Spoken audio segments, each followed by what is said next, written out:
اور دل کا مقصد وہ صرف اور صرف محبت کرنا ہے۔ اب دل ایسی چیز ہے کہ یہ محبت کے بغیر رہ نہیں سکتا۔ جیسے کہ اللہ نے آپ کو آنکھ دی ہے، تو آنکھ جو ہے اس کا کام ہی دیکھنا ہے۔ اسی طرح اللہ سبحانہ و تعالیٰ نے آپ کو ہاتھ دیے ہیں، ہاتھ کا مقصد پکڑنا ہے۔ اسی طرح اللہ سبحانہ و تعالیٰ نے آپ کو معدہ دیا ہے، معدے کا مقصد ہے ہضم کرنا۔ اسی طرح دل کا مقصد صرف اور صرف اللہ سبحانہ و تعالیٰ سے محبت کرنا ہے۔ اب ہوتا یہ ہے کہ جیسے اللہ نے مختلف ایموشنز ہمارے اندر بنائے ہیں، اور ان ایموشنز کے استعمال کرنے کا طریقہ بھی اللہ سبحانہ و تعالیٰ نے بتایا ہے۔ مثال کے طور پہ انسان کے اندر غصہ ہے، اب یہ غصہ اللہ سبحانہ و تعالیٰ نے رکھا ہے، اور غصہ رکھنے کے ساتھ اس کے استعمال کرنے کا طریقہ اور اس کو روکنے کا طریقہ یہ بھی اللہ سبحانہ و تعالیٰ نے بیان کر دیا ہے۔ اسی طرح آنکھ ہے، آنکھ کا مقصد دیکھنا ہے۔ اللہ سبحانہ و تعالیٰ نے کلیئرلی بتا دیا ہے کہ کس چیز کو دیکھنا ہے اور کس چیز کو نہیں دیکھنا۔ تو اسی طرح اللہ سبحانہ و تعالیٰ نے یہ جو محبت کا ایموشن بنایا ہے، اس کے بارے میں بھی واضح گائیڈ لائن اللہ سبحانہ و تعالیٰ نے دی ہے کہ محبت کیسے کرنی ہے، کس سے کرنی ہے۔ اب ہمارے معاشرے میں ہماری جو نوجوان نسل ہے، اکثر آپ ان سے ڈسکس کریں تو کوئی نہ کوئی ایسا ہوتا ہے کہ جو کہ اس محبت کا شکار ہوا ہوتا ہے۔ کبھی کوئی لڑکا کسی سے محبت کر رہا ہوتا ہے، کوئی لڑکی کسی اور سے محبت کر رہی ہوتی ہے، اور یہ ایک عام کلچر بنتا جا رہا ہے۔ ایون جو لوگ اس کی مخالفت کرتے ہیں تو ان کو لوگ آکورڈ سمجھتے ہیں، اور وہ حدیث شریف یاد آتی ہے کہ ایک وقت ایسا آئے گا کہ جو بندہ دین پہ پریکٹس کرے گا تو اس کو انکمپیٹنٹ ہونے کا تانا دیا جائے گا، یعنی کہ یہ تو فارغ ہے، یہ تو کسی کام کا نہیں ہے۔ آج بھی ایسا ہی ہوتا ہے، جو بچے پاکیزہ رہتے ہیں، ان ریلیشن شپ سے بچتے ہیں، تو ان کے جو دوست ہوتے ہیں وہی ان کو کہہ رہے ہوتے ہیں کہ تم عجیب ہو، تمہارے ساتھ کوئی گرل فرینڈ نہیں ہے، کوئی بوائے فرینڈ نہیں ہے، اور وہ جو پیئر پریشر ہوتا ہے وہ اس گناہ کی طرف مائل کر رہا ہوتا ہے۔ اللہ کے نبی صلی اللہ علیہ وآلہ وسلم نے ایک حدیث شریف میں فرمایا، اذا لم تستحی فاصنع ما شئت، کہ اگر تم حیا نہ کرو تو جو چاہے کرو۔ یہ اتنی بڑی وارننگ ہے کہ جیسے ایک ماں باپ ہوتے ہیں نا، وہ اگر بچہ کوئی غلطی کرے تو ماں باپ اس کو ماریں، اس کو ڈانٹ ٹپٹ کر لیں، تو وہ کوئی اتنی پریشانی کی بات نہیں ہے۔ اگر ماں باپ یہ کہہ دیں کہ جاؤ آج سے تم ہمارے بچے ہی نہیں ہو، تو یہ بڑی پریشان کن بات ہوتی ہے کہ دیکھو تعلق ہی توڑ دیا۔ اسی طرح اللہ کے نبی صلی اللہ علیہ وآلہ وسلم نے فرمایا، جس کا مفہوم ہے کہ اگر تم حیا نہ کرو تو جو چاہے کرو، یعنی کہ اگر تمہارے اندر حیا نہیں ہے تو پھر جو چاہے کرنے کا مطلب یہ ہے کہ اب میں تمہارا ذمہ دار نہیں ہوں، اب تم میری امت میں سے نہیں ہو، آپ ایسے سمجھ لو۔ جیسے ماں باپ کہتے ہیں نا کہ تم اب میرے بیٹے نہیں ہو، تو حضور صلی اللہ علیہ وآلہ وسلم کی اس بات کا مفہوم ہے کہ جیسے تم اب میرے امت ہی نہیں ہو۔ جو چاہے کرو کا مطلب یہی ہے کہ اب تم جو مرضی کرتے جاؤ، اب تمہارے لیے میں شفاعت نہیں کروں گا۔ اور ایک امتی کے لیے سب سے بڑی ڈھارس حضور صلی اللہ علیہ وآلہ وسلم کی شفاعت ہے۔ تو یہ حیا ایک ایسا کانسیپٹ ہے کہ جو اگر انسان نہ کرے تو اللہ کے نبی صلی اللہ علیہ وآلہ وسلم فرماتے ہیں، جس کا مفہوم ہے کہ وہ جو چاہے کرے۔ تو اس لیے حیا کو ڈیفائن کرنا بہت ضروری ہے۔ اب جیسے کہ آج کل سوشل میڈیا پہ خود ساختہ فلاسفرز بیٹھے ہوتے ہیں، اور وہ حیا کی اپنی اپنی ڈیفینیشن کر رہے ہیں۔ جیسے کہ ایک اسٹیٹمنٹ میں نے سنی کہ fashion is a different thing, vulgarity is a different thing, if you are doing fashion you are not vulgar. اب یہ ایسی زہریلی اسٹیٹمنٹ تھی کہ اس کے ذریعے لوگوں کے عقائد، لوگوں کی ذہنیت خراب کر دی گئی۔ کیونکہ دیکھیں، حیا کی ڈیفینیشن ہم نے کسی این جی او سے نہیں لینی، کسی سائیکیٹرسٹ سے نہیں لینی، بلکہ ہم نے رسول اللہ صلی اللہ علیہ وآلہ وسلم سے لینی ہے کہ جس چیز کو حضور صلی اللہ علیہ وآلہ وسلم حیا فرمائیں گے ہمارے لیے وہ حیا ہے، اور جس کو وہ بے حیا فرمائیں گے ہمارے لیے وہ بے حیا ہے۔ تو اس لیے اکثر بچے اس طرح کے ریلیشن شپس میں پھنس جاتے ہیں، اور دو طرح کے معاملات ہوتے ہیں۔ کبھی ایسا جی جی ہوتا ہے عابد کہ بھائی، جی آپ کی آواز تھوڑی اٹک رہی ہے۔ جی ایک منٹ۔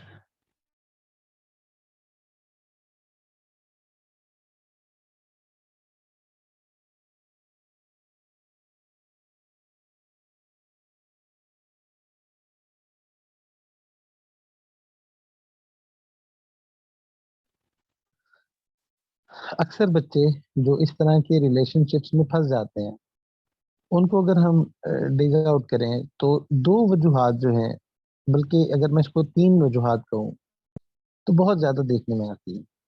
پہلی وجہ یہ ہوتی ہے کہ وہ بچے جن کو اپنے گھر سے پراپر پیار نہیں ملتا، ان کو اپنے گھر سے محبت، گھر والوں سے وہ محبت نہیں ملتی جو کہ ملنی چاہیے تھی، یا وہ آپس میں اپنے ماں باپ کو لڑتے جھگڑتے دیکھتے ہیں، بروکن فیملی سسٹم دیکھتے ہیں، اس طرح کی چیزیں دیکھتے ہیں، ایسے بچے جو ہوتے ہیں ان کے اندر ایک کمی رہ جاتی ہے۔ اور یہی وجہ ہے کہ ہر ایرا غیرہ جو آتے جاتے اس کی تعریف کر دے تو یہ اسی پہ پریشان ہو جاتی ہے۔ اب کوئی اگر گھر سے تعریف ہوتی ہو تو انسان بھرا پڑا ہوتا ہے، اس کو مزید تعریف کی ضرورت نہیں ہوتی، لیکن اکثر جن کو گھر میں توجہ نہیں ملتی، توجہ سے مراد مال پیسہ نہیں ہے بلکہ ٹائم ہے۔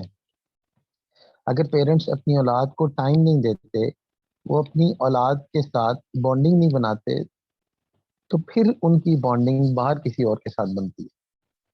تو ایک وجہ تو یہ ہے۔ دوسری وجہ آج کل کا ہمارا میڈیا ہے، ڈرامے ہیں، کہ کوئی ڈرامہ، کوئی مووی وہ اس ریلیشن کے بغیر نامکمل۔ آپ کوئی بھی ایسے ڈرامے کی سٹوری دیکھ لیں، کہیں نہ کہیں وہ ایسی چیز لازمی ڈالتے ہیں جہاں پہ ایک لڑکا اور لڑکی جو ہے نا وہ آپس میں محبت میں گرفتار ہو جاتے ہیں۔ تو اسی طرح ایک وجہ تو یہ میڈیا ہے، اور تیسری وجہ پیئر پریشر ہے، دوستوں کا گروپ۔ جب کچھ دوست ہوتے ہیں اور ان کے ریلیشنز ہوتے ہیں، وہ دیکھتے ہیں کہ اچھا جی ان کو کھانے کا بھی پوچھا جا رہا ہے، ان کو جو ہے نا وہ کلاسز لینے کا بھی پوچھا جا رہا ہے، اور ایسے ایک دوسرے کو ٹریٹ کر رہے ہوتے ہیں جیسے چھوٹے بیبیز ہوتے ہیں۔ تو اس طرح سے جب وہ دیکھتا ہے کہ اچھا میرے سارے دوستوں کے ریلیشنز ہیں، اور جو بچہ مورلی ویک ہوتا ہے تو اس کے دل میں بھی خواہش ہوتی ہے کہ اچھا مجھے بھی کوئی ہائی ہیلو کرنے والا ہو۔ تو تیسری وجہ جو ہے وہ پیئر پریشر ہوتا ہے۔ اسی طرح سہیلیوں میں تو جن جن لڑکیوں کے اس طرح کے ریلیشنز ہوتے ہیں، ان کے ساتھ جب دوسری لڑکیاں بیٹھتی ہیں تو وہ ان کو احساس دلواتی ہیں کہ دیکھو تمہیں تو کوئی پوچھنے والا نہیں ہے، اور مجھے دیکھو میرے لیے گفٹس آ رہے ہیں، میرے لیے کارڈز آ رہے ہیں۔ اور وہ یہ ساری وجوہات ہوتی ہیں کہ جس کی وجہ سے پھر ایک سیدھا سادہ بچہ بھی اس ریلیشن میں پھنسنے کی غلطی کرتا ہے۔ اکثر بچے سوال کرتے ہیں کہ بھئی یہ محبت تو عبادت ہے، اور اس جملے کو وہ استعمال کرتے ہیں اپنے حرام ریلیشن شپس کے لیے۔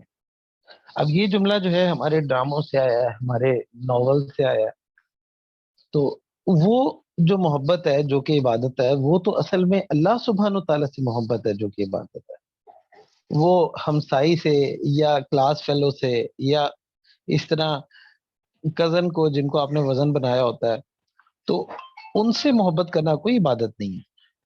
اور محبت کی ڈیفینیشن بھی وہ محبت نہیں ہوتی، بلکہ وہ ایک دماغ کا، ہمارے شیخ فرماتے ہیں کہ وہ دماغ کا خناس ہوتا ہے۔ اصل میں ایسی بات نہیں ہے کہ محبت دنیا میں ایگزسٹ نہیں کرتی۔ محبت جو ہے یہ اسٹرانگسٹ ایموشنز میں سے ہے۔ یہ ایک ایسا ایموشن ہے کہ جس کے ذریعے انسان اندر باہر تبدیل ہو جاتا ہے۔ لیکن یاد رکھیں کہ اللہ سبحانہ و تعالیٰ نے جہاں پہ دوسرے ایموشنز بنائے ہیں، اس ایموشن کے بھی اللہ سبحانہ و تعالیٰ نے کچھ گائیڈ لائن دی ہے کہ اس کو کہاں کہاں استعمال کرنا ہے.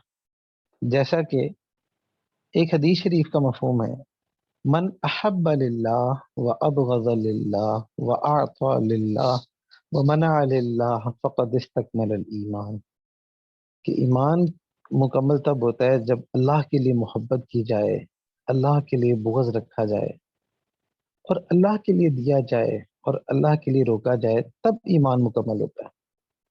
اب اللہ کے لیے محبت کوئی چیٹنگ سے نہیں ہوتی کہ جی کوئی شخص جو ہے نا وہ دوسری لڑکی سے چیٹنگ کر رہا ہو اور کہے کہ مجھے سے اللہ کے لیے محبت ہے. ایسا کچھ نہیں ہوتا، یہ شیطانی محبت ہوتی ہے. تو لو ایٹ فرسٹ سائٹ یہ ایگزسٹ کرتا ہے، کئی لوگ ہوتے ہیں جو کہ اس کا شکار ہو جاتے ہیں، لیکن یہ کوئی ایسی چیز نہیں ہوتی کہ جس کے پیچھے انسان اپنی زندگی کے فیصلوں کو برباد کرے، اپنی زندگی کو تباہ کرے. کیونکہ یہ دنیا دارالامتحان ہے، یہاں ٹیسٹ چل رہا ہے. آپ کو اللہ نے جو محبت کا ایموشن دی ہے، یہ بھی آپ کا ٹیسٹ ہے کہ آپ اس کو کس طرح یوٹیلائز کرتے ہو. اس کو آپ ایسے سمجھو کہ جیسے اللہ سبحانہ و تعالیٰ اگر آپ کو مال پیسہ دیں تو اس کے ساتھ ایک ٹیسٹ بھی آتا ہے کہ اب آپ اس مال پیسے کو یوٹیلائز کیسے کرتے ہو. اسی طرح اللہ سبحانہ و تعالیٰ نے یہ جو محبت کا ایموشن ہے یہ ہر ایک کے اندر رکھا ہے. اب اللہ سبحانہ و تعالیٰ یہ دیکھنا چاہتے ہیں کہ میرا بندہ اس ایموشن کو استعمال کس کے لیے کرتا ہے. تو اللہ سبحانہ و تعالیٰ نے جو آیت ہے اس میں فرمایا کہ کسی، جس کا مفہوم ہے کہ کسی شخص کے سینے میں دو دل نہیں ہوتے. اس کا مطلب یہ ہے کہ وہ محبت ایک سے ہی کر سکتا ہے، یا اللہ سے محبت ہے یا پھر دنیا سے محبت ہے. یہ نہیں ہو سکتا کہ آپ کے تھوڑی تھوڑی اللہ سے محبت ہے، تھوڑی تھوڑی دنیا سے محبت ہے. تو دو دل نہیں ہے، دل ایک ہی ہے. اور دل اللہ سبحانہ و تعالیٰ نے اپنے لیے بنایا کہ میرا بندہ مجھ سے محبت کرے. اب اکثر لوگ کہتے ہیں کہ بھئی کیا پسند کرنا کسی کو یہ منع ہے؟ بات یہ ہے کہ پسند کرنا یہ ایک الگ بات ہے اور شادی کرنا یہ ایک الگ بات ہے. صحابہ کرام رضوان اللہ علیہم اجمعین کی لائف میں بھی ہمیں اس طرح کے مواقع ملتے ہیں کہ صحابہ کسی کو پسند کرتے تھے تو وہ اس کو نکاح کا پیغام بھیج دیتے تھے. ہمارے ہاں پہ واٹس ایپ نمبر بھیجا جاتا ہے یا فیس بک آئی ڈی بھیجی جاتی ہے یا انسٹاگرام شیئر کیا جاتا ہے. جبکہ اللہ سبحانہ و تعالیٰ نے اس ایموشن کے لیے جو طریقہ بتایا ہے وہ نکاح کا ہے. اب یہاں سے نا آپ کو ایک لٹمس ٹیسٹ مل جاتا ہے. جو بندہ یا جو بندی آپ کو اپروچ کرتی ہے اور اگر آپ کو واقعی میں فیل ہوتا ہے کہ ہاں کوئی میرا بھی رجحان اس کی طرف ہو رہا ہے، اس کا صرف اور صرف یہ حل ہوتا ہے کہ آپ اس کو یہ کہتے ہیں کہ اپنے پیرنٹ سے بات کرو، میرے پیرنٹ سے بات کریں اور نکاح کر لیں. اگر تو نکاح ہو جائے تو پھر تو وہ رشتہ حلال بن گیا، اور اگر نکاح نہ ہو تو پھر یہ سوائے ظلمت کے اور کچھ بھی نہیں ہے. پھر اللہ سبحانہ و تعالیٰ بندے کے دل میں دیکھتے ہیں اور دیکھتے ہیں کہ یہ بندہ اس نے میری جگہ پہ کسی اور کو بٹھایا ہوا ہے، تو اللہ کو اس سے بڑی غیرت آتی ہے. اس کو آپ اس مثال سے سمجھیں کہ اگر کوئی ہسبینڈ اپنی بیگم کو کہے کہ آئی لو یو اور وہ آگے سے کہہ دے آئی لو یو ٹو، تو تب تو یہ بات سمجھ میں آتی ہے. لیکن اگر وہ یہ کہہ دے آئی لو یو آلسو، تو وہ جو میاں ہوگا نا وہ غصے سے پاگل ہوگا کہ یہ دوسرا کون ہے. یہاں تک کہ یہ غیرت ہوتی ہے تو کوئی بندہ اس کو برداشت نہیں کرتا. ایون یہاں پہ سب کانٹیننٹ میں خواتین کا جو سب سے اہم ٹاپک ہے وہ دوسری شادی ہے. بالکل برداشت نہیں کرتے کہ میرا میاں کسی اور کی طرف دیکھے، جیسی مرضی خاتون ہو، لیکن جو بھی اپنے خاوند سے محبت کرتی ہے اس کے اندر ایک غیرت ہوتی ہے. تو اسی طرح جب یہ مٹی کے انسان جن کی کوئی اوقات نہیں ہے ان کے اندر بھی غیرت ہے، تو اللہ سبحانہ و تعالیٰ تو سب سے زیادہ غیرت والے ہیں. اللہ کے نبی صلی اللہ علیہ وسلم نے فرمایا، جس کا مفہوم ہے کہ بنی آدم میں سب سے زیادہ غیرت والا میں ہوں، اور اللہ سبحانہ و تعالیٰ مجھ سے بھی زیادہ غیرت والے ہیں. تو اس لیے جب آپ میسیجز بھیج رہے ہوتے ہو آئی لو یو کے یا اسٹیکرز بھیج رہے ہوتے ہو یا اس طرح کی چیزیں بھیج رہے ہوتے ہو، تو یاد رکھو واٹس ایپ تو بے شک لکھتے ہیں کہ no third party can see your messages, but اللہ سبحانہ و تعالیٰ دیکھ رہے ہوتے ہیں. اور وہ جو فرشتے ہیں نا جو آپ کے دائیں بائیں ہیں، وہ بھی لکھ رہے ہوتے ہیں کہ اچھا جی آج تو حضرت نے یہ والی ایموجی بھیجی ہے، آج تو میڈم صاحبہ نے یہ والی ایموجی بھیجی ہے. تو اللہ سبحانہ و تعالیٰ دیکھ رہے ہوتے ہیں بندے کو. تو اس لیے جو بندہ اللہ کو چھوڑ کے کسی اور سے محبت کرتا ہے تو اللہ سبحانہ و تعالیٰ بھی کہتے ہیں کہ ٹھیک ہے جا اب تو کوئی کسی اور سے محبت کر، انلیس کہ وہ توبہ کر لے. اور یہی وجہ ہے کہ ایک شیخ فرمایا کرتے تھے کہ اللہ سبحانہ و تعالیٰ جب کسی کو ذلیل کرنے کا فیصلہ فرما دیتے ہیں تو اس کو کسی نامحرم کی محبت میں مبتلا کر دیتے ہیں. اللہ اکبر. دنیا کی بھی ضلالت ہے اور آخرت کی بھی ضلالت ہے. اچھا پھر اکثر بچے جو ہے نا وہ یہ جو ریلیشنز بنا رہے ہوتے ہیں، ان کی سوچ یہ ہوتی ہے کہ ہم جو ہے نا بڑے کوئی آئیڈیل کپل بنیں گے جس سے ہم محبت کرتے ہیں نا، بس ایک دفعہ سے شادی ہو جائے دنیا کے سارے مسئلے ختم ہو جائیں گے. اس لیے تہجد میں بھی اسی کو ہی مانگ رہے ہوتے ہیں، دعائیں بھی کروا رہے ہوتے ہیں، سب کچھ ہو رہا ہوتا ہے کہ بس کسی طرح اس سے شادی ہو جائے. اور یقین کریں کہ اگر شادی ہو بھی جائے تو یہ سوچنا کہ اس سے مسئلے ختم ہو جاتے ہیں، یہ ان کی بے وقوفانہ سوچ ہے. اس کی مثال آپ ایسے سمجھیں کہ جب ایک بچہ چھوٹا ہوتا ہے تو اس کے لیے سب سے محبوب چیز اس کے کھلونے ہوتے ہیں. اگر آپ اس سے کھلونا لے لیں تو وہ رونا شروع کر دیتا ہے. اسی طرح جب آہستہ آہستہ بچہ بڑا ہوتا ہے تو اس کی پرائیورٹیز بدلنا شروع ہو جاتی ہیں. اور اسی طرح اگر وہ کسی سے ناجائز تعلق میں پھنس جائے اور وہ اگر اس سے دور ہو تو یہ بھی روتے ہیں، ان کو ڈپریشن ہوتا ہے، انزائٹی ہوتی ہے. پہلے ڈپریشن اور انزائٹی ہوتی ہے، اچھا اس کے بعد پھر اللہ سے شکوے کر رہے ہوتے ہیں کہ اللہ آپ نے کیوں نہیں کیا، دے دیتے، ایک ہی تو تھا، میں نے تو اتنی دعائیں مانگی تھیں. اللہ سے شکوے کر رہے ہوتے ہیں. بھائی اللہ سے شکوہ بنتا نہیں ہے کیونکہ اللہ نے تو پہلی منع کیا. اس کی مثال ایسے ہے کہ اگر آپ کسی سوئمنگ پول کے پاس جائیں اور وہ سوئمنگ پول انتہائی گہرا ہو تو اس پہ لکھا ہوتا ہے کہ آپ ادھر چھلانگ نہ ماریں. لیکن اگر آپ اس در چھلانگ مار دیں اور آپ کو غوطے آنے لگ جائیں اور آپ بے ہوش ہو جائیں تو کیا قصور جو ہے وہ سوئمنگ پول والوں کا ہوگا؟ نہیں، بلکہ آپ کا ہوگا، کیونکہ انہوں نے تو پہلے ہی منع کیا تھا کہ یہاں پہ آپ نے نہیں آنا، لیکن آپ نے خود یہاں آنا چوز کیا اور اب جب مشکل میں پھنسے ہیں تو پھر سوئمنگ پول والوں کو کیوں غلط کہہ رہے ہیں. اسی طرح بچے جو اس طرح کے ریلیشن شپس میں پھنس جاتے ہیں تو وہ اللہ سبحانہ و تعالیٰ کو بلیم کرنے لگ جاتے ہیں کہ اللہ آپ نے میری زندگی میں بھیجا ہی کیوں. بھائی اللہ سبحانہ و تعالیٰ نے آپ کو اس دنیا میں ٹیسٹ کے طور پہ بھیجا ہے. اللہ جو چاہے بھیجے آپ کی زندگی میں. سوال یہ نہیں ہے کہ اللہ نے ٹیسٹ کیا بھیجا ہے، سوال یہ ہے کہ آپ اس سے بچے ہیں یا نہیں بچے. اور کوئی ریلیشن ایسا نہیں ہوتا کہ انسان یہ کہے کہ میں اس سے نہیں نکل سکتا. یقیناً یہ ایموشن بہت تیز ہوتا ہے. اب آپ کے ذہن میں بھی آئے گا کہ جو ہے نا آپ کو کیا پتا کہ یہ جو ہے نا وہ ایموشن کیسا ہوتا ہے، آپ کو کیا پتا محبت کیسی ہوتی ہے. اکثر بچے مجھے اس طرح کے میسج کر رہے ہوتے ہیں کہ آپ کو کیا پتا. تو بات یہ ہے کہ ہمیں تو واقعی نہیں پتا، لیکن اللہ سبحانہ و تعالیٰ کو لازمی پتا ہے.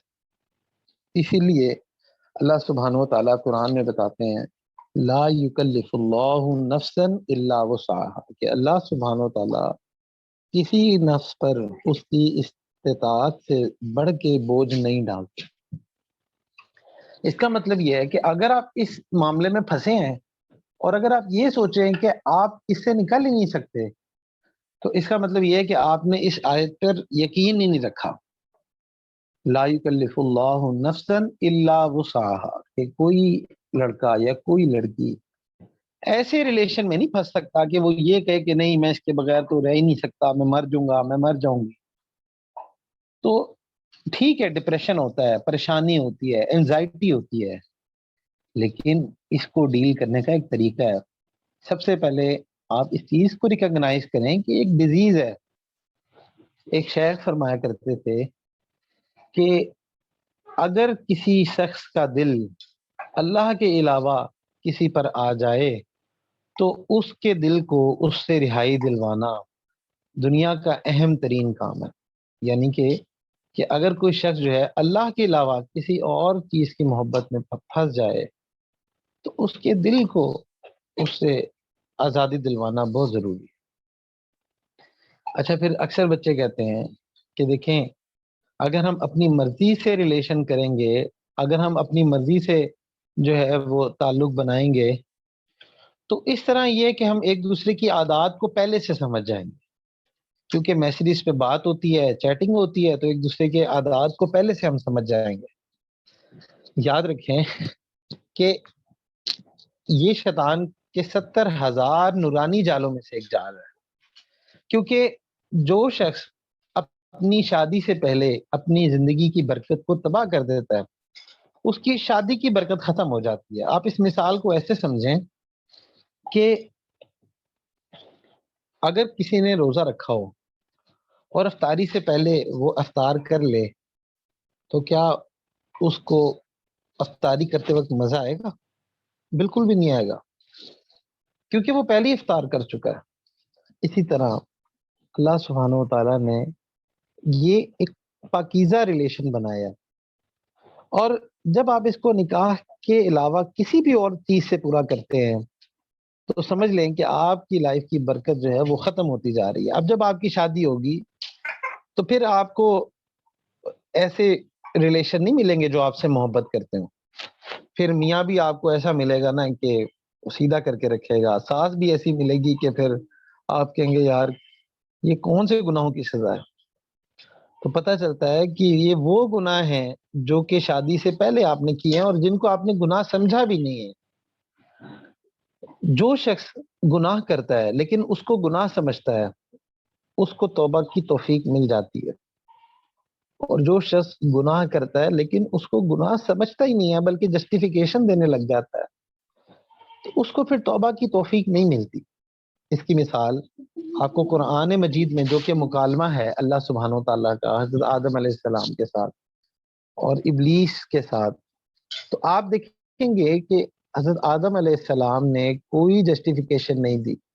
حالانکہ وہ کہہ سکتے تھے کہ اے اللہ اتنی بڑی جنت آپ نے حلال کی، یہ ایک درخت بھی حلال کر دیتے اس سے کیا فرق پڑنا تھا.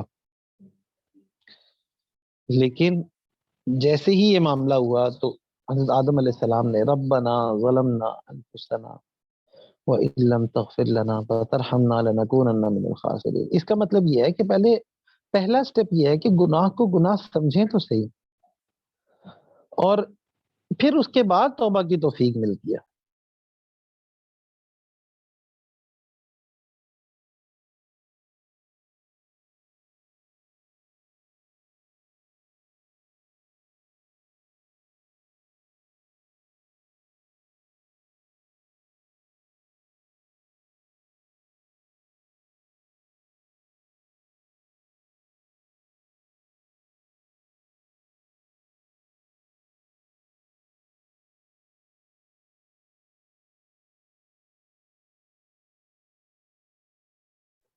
جی یہ مائک میوٹ ہو گیا تھا، تو کہاں تک بات ہوئی تھی مجھے میسج پہ ذرا بتا دیں، مجھے یاد نہیں ہے.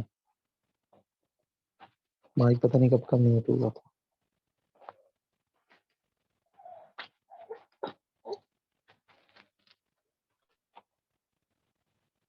جی ٹھیک ہے، جی میسج ہے کہ ابھی میوٹ ہوا تھا. تو اس لیے اکثر لوگ یہ سوال کرتے ہیں کہ دیکھیں ہم نے تو اتنے وعدے کیے ہیں، اتنے پرومسز کیے ہیں، اگر ہم نے چھوڑ دیا تو یہ تو وعدہ خلافی ہوگی اور دل آزاری ہوگی اور اس کا دل دکھ جائے گا اور وہ ڈپریشن اس کو ہوگا، وہ پریشان ہو جائے گی، یا وہ حضرت جی پریشان ہو جائیں گے، یا وہ کیا ہوں گے.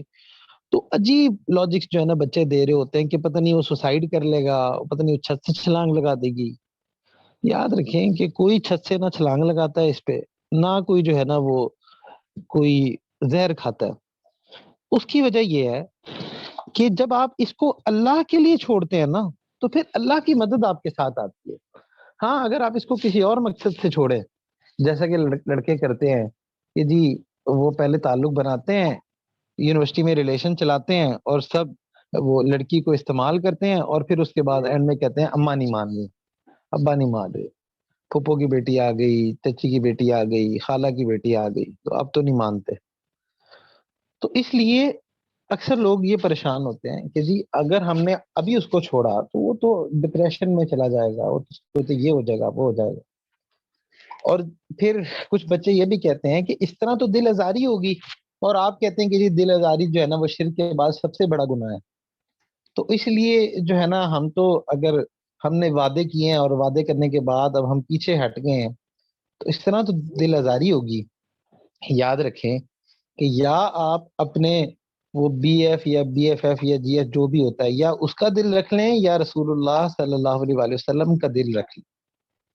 یا آپ اس کی دل آزاری کر رہے ہیں، اگر اس کی دل آزاری نہیں کر رہے تو روضہ رسول میں حضور صلی اللہ علیہ وآلہ وسلم کی دل آزاری تو لازمی کر. اور اس کی وجہ یہی ہے اذا لم تستحی فاصنع ما شئت، کہ اگر تم حیا نہ کرو تو جو چاہے کرو. تو اس کا مطلب یہ ہے کہ اگر آپ حیا نہیں کر رہے اور آپ یہ سوچ رہے ہیں کہ نہیں اس سے یہ روئے گا، اس سے روئے گی، اس کو یہ ہو جائے گا، اس کو وہ ہو جائے گا، تو پھر آپ اپنی آخرت کے لیے تیار رہیں، کیونکہ آپ وہاں بھی تو ایک دل آزاری کر رہے ہیں. اور پھر لڑکے اکثر اس بات کو بھول جاتے ہیں کہ جب وہ کسی اور لڑکی کے ساتھ یہ گیم پلے کر رہے ہوتے ہیں تو یہ بھول جاتے ہیں کہ ان کے گھر میں بھی کوئی خاتون ہے. یہی لڑکے اپنی بہنوں کے بارے میں تو اتنے پروٹیکٹیو ہوتے ہیں کہ بس. اور اچھی بات ہے، ہونا چاہیے، لیکن حدیث شریف میں آتا ہے کہ کوئی شخص اس وقت تک مومن نہیں ہو سکتا جب تک وہ اپنے مسلمان بھائی کے لیے بھی وہی پسند نہ کرے جو وہ اپنے لیے پسند کرتا ہے. جب آپ اپنے لیے یہ پسند کرتے ہیں کہ آپ کی بہن کو، آپ کی بیٹی کو، آپ کے گھر والوں کو کوئی اس طرح سے یوز نہ کرے، ابیوز نہ کرے، تو پھر آپ کو بھی اس بات کا خیال رکھنا چاہیے کہ جس سے میری بات ہو رہی ہے وہ بھی کسی کی بہن ہے، وہ بھی کسی کی بیٹی ہے، اور وہ بھی کسی کے تعلق والی ہے. ایک حکایت ہے کہ ایک اللہ والے تھے، وہ بیمار ہو گئے، شدید بیمار ہو گئے، یہاں تک کہ ان کے پاس کھانے کو کچھ نہیں تھا، نہ پیسے تھے نہ کچھ تھا.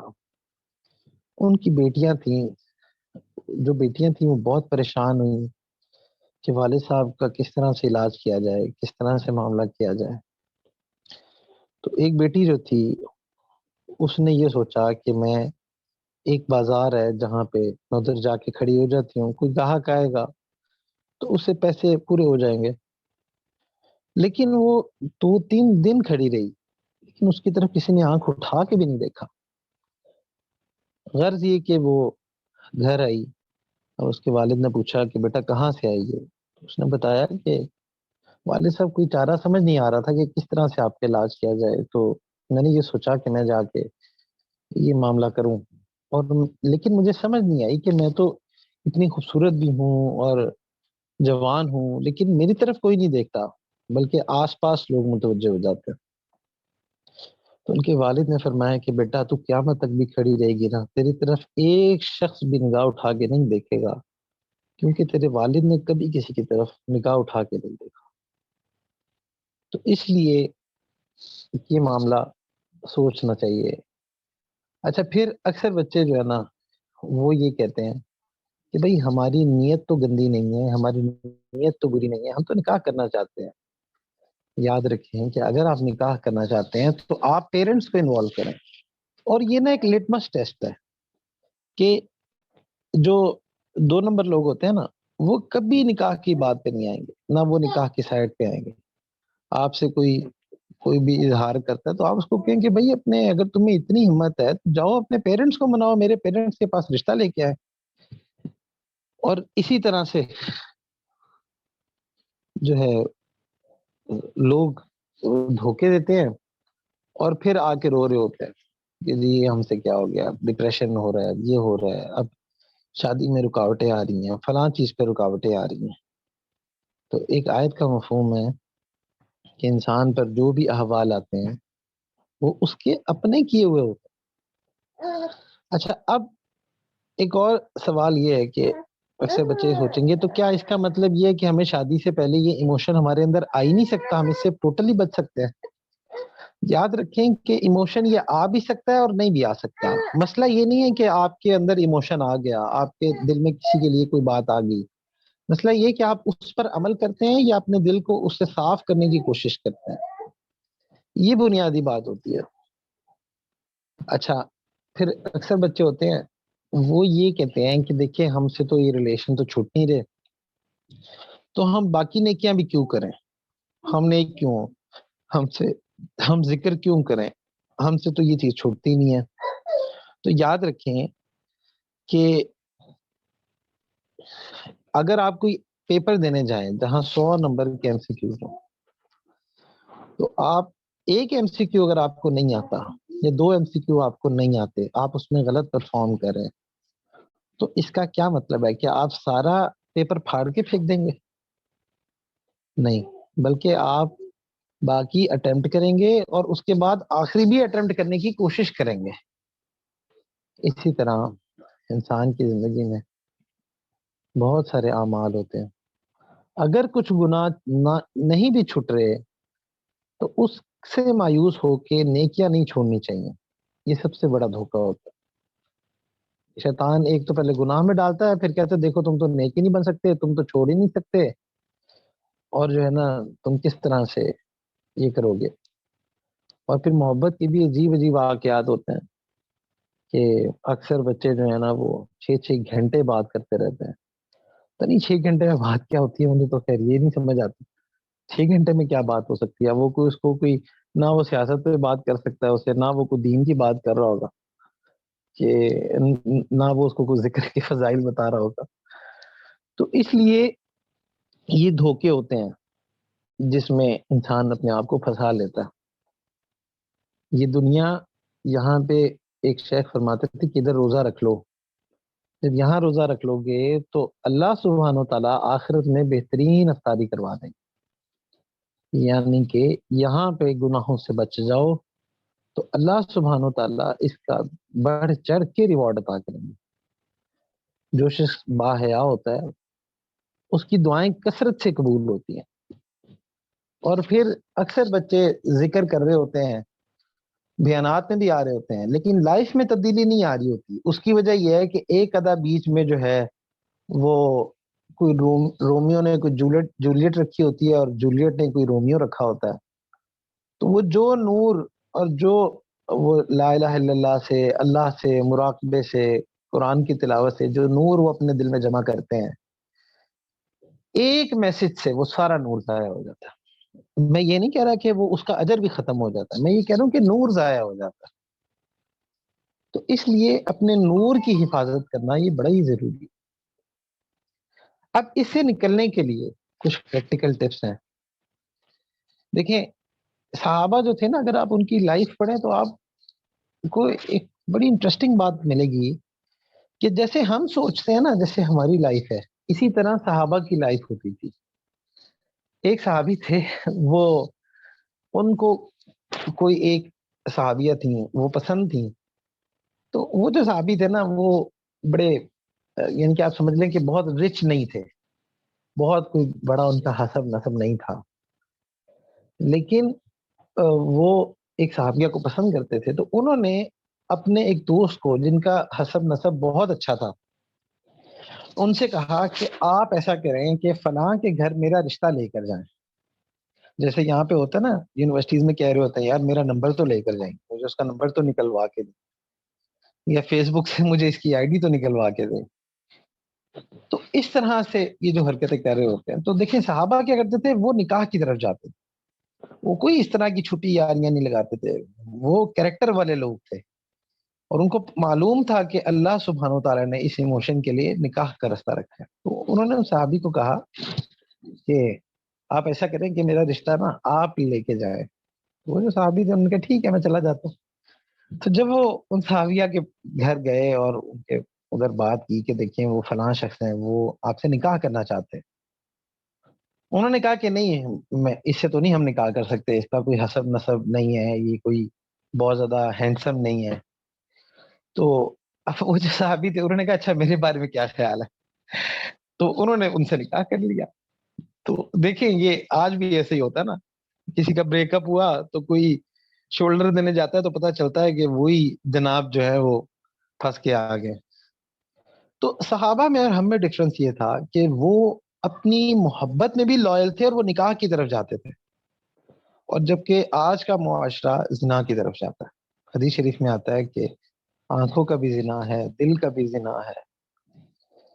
تو اسی طرح جب بھی کبھی اس طرح کا معاملہ اگر آپ کسی اس میں پھنسے ہیں تو اس کا طریقہ یہ ہے کہ صرف اور صرف نکاح کی بات کریں. اگر وہ لائل ہوگا تو رشتہ لے کے آ جائے گا، نہیں تو ختم ہے. پھر ایک اور بات سمجھیں کہ دیکھیں اللہ سبحانہ و تعالیٰ نے جوڑے تو بنا کے رکھے ہیں آسمانوں پہ، یا وہ شخص آپ کے نصیب میں ہے یا وہ شخص آپ کے نصیب میں نہیں ہے. اگر آپ کے نصیب میں نہیں ہے تو اس کا مطلب یہ ہے کہ آپ اپنا وقت ضائع کر رہے ہیں، کیونکہ آپ تقدیر سے تو نہیں لڑ سکتے. تو اس لیے آپ جتنا دور جائیں گے اتنا لمبا یو ٹرن لے کے آنا پڑے گا. اور اسی طرح اگر کوئی شخص جو ہے وہ یہ سوچتا ہے کہ بھائی میں جو ہے فلاں سے نکاح کر لوں گا، تو اس کو چاہیے کہ بجائے میسیجز اور اس طرح سے رابطے سے پیرنٹس کے تھرو بات ہو. تو اس سے آپ کو یہ پتا چل جائے گا کہ بندہ آپ کے ساتھ سیریس ہے یا نہیں ہے. ایک بات. دوسری بات یہ ہے کہ ضروری نہیں ہے کہ یہ طریقہ ہر جگہ کامیاب ہو. اس کی وجہ یہ ہے کہ جو شادی سے پہلے جو ایک دوسرے کے ساتھ محبت یا کوئی انٹیمیسی ہوتی ہے نا، یا کوئی جو فیلنگز ہوتی ہیں، یہ شیطان کی طرف سے ہوتی ہیں. تو شیطان جو ہے نا وہ اور زیادہ چیزوں کو مزین کر کے دکھا رہا ہوتا ہے، کیونکہ قرآن میں بھی ہے نا کہ وہ مزین کر کے دکھاتا ہے. تو وہ چڑیل سی کو جو ہے نا وہ آپ کے سامنے اتنا خوبصورت کر کے دکھائے گا کہ آپ کہیں گے کہ بس یہی تو میری اوپر ہی ہے. اور اسی طرح جو ہے نا وہ لڑکا بھی جس کی صفات ایسی ہوں کہ وہ ڈرگز میں مبتلا ہے، وہ اور لڑکیوں کے ریلیشنز میں مبتلا ہے، اور اس کے اندر اتنی برائیاں، لیکن جو ہے نا وہ شیطان دکھاتا ہے کہ بس تمہارا پرنس چارمنگ یہی ہے. تو اس لیے شیطان جو ہے وہ شادی سے پہلے اس کو مزین کر کے دکھاتا ہے. بہت سارے ایسے کپلز ہوتے ہیں کہ جب جن کی شادی ہو جاتی ہے تو پہلی رات ہی یا تو ان کے درمیان بے انتہا محبت ڈل جاتی ہے یا پھر ان کے اندر سے محبت کھینچ لی جاتی ہے. اس کی وجہ یہ ہے کہ شادی کے بعد اب جو محبت ہوگی یہ شیطان کی طرف سے تو نہیں ہو سکتی، یہ تو اللہ سبحانہ و تعالیٰ کی طرف سے ہوگی. تو پہلے تو شیطان کی طرف سے تھی، تو جب نکاح ہو گیا تو شیطان اپنا وہ جو جال ہوتا ہے وہ واپس کھینچ لیتا ہے اور وہ محبت فوراً ختم ہو جاتی ہے. اور اسی طرح اگر کوئی پاکیزگی والی زندگی گزارے تو شادی کی پہلی رات ہی اللہ سبحانہ و تعالیٰ میاں بیوی کے درمیان محبت پیدا کرتے.